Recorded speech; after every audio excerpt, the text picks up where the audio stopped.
Hello and welcome to R&K Aerial Media's whole previews of the canyons at Dellwood Park in Lockport, Illinois. Today we're going to be doing the 6 and the 8 loops, starting off with hole 6A. 6A is a 482-foot par 4. It's off a very, very wooded tee. There's a lot of trees around, not many gaps to hit. You pretty much want to stay right down the wood chip path down the center. There is an OB creek off to the left that you're going to want to stay out of, and as long as you do that, get around that mando tree. There is a mando left. It has all the tape around it.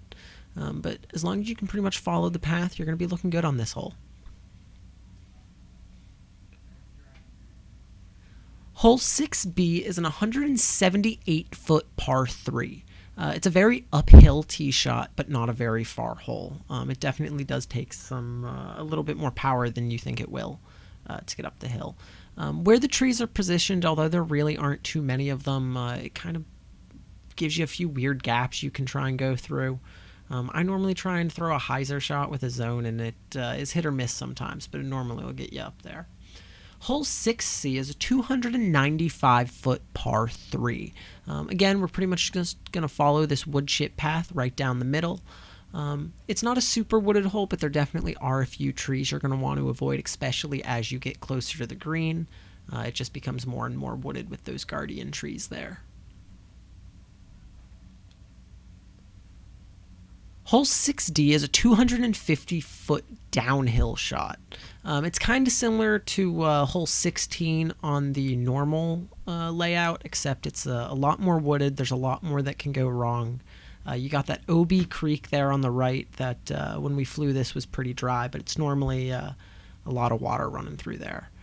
As long as you can stay to the left of the basket, you're normally all right.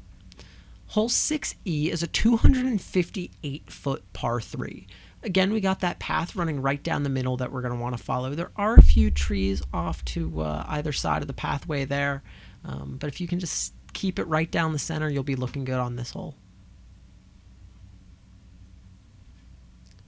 Moving over to the 8 loop, you're going to want to walk over to hole 9, and then you'll walk across those little stones there that you see. Hole 8A is a 239-foot par 3. This is probably the tightest hole I've seen at Dellwood. It's very hard to get to the basket unless you pure the shot. Again, you got that trail going right down the middle that you're going to want to follow. There is a little bit of elevation change, but this one's a tough one. It's just really tight.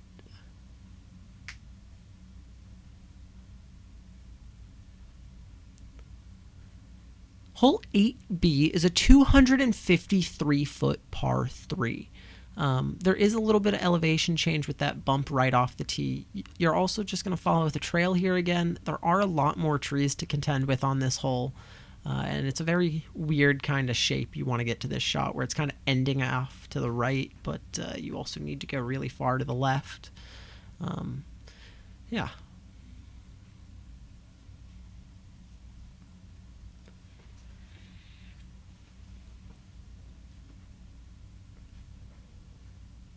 Hole 8C is a 290-foot par 3.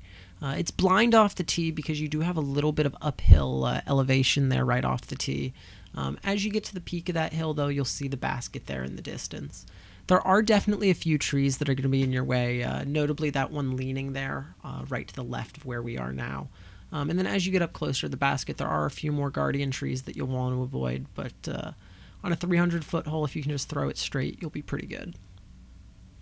Hole 8D is 211 feet. It's also a par 3. We have that path running right down the center again that we're going to want to follow.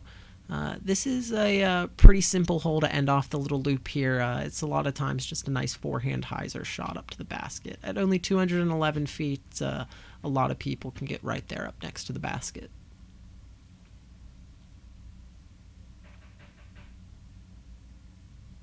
Thank you for joining us today for our whole previews of the 6 and the 8 loop, presented by R&K Aerial Media.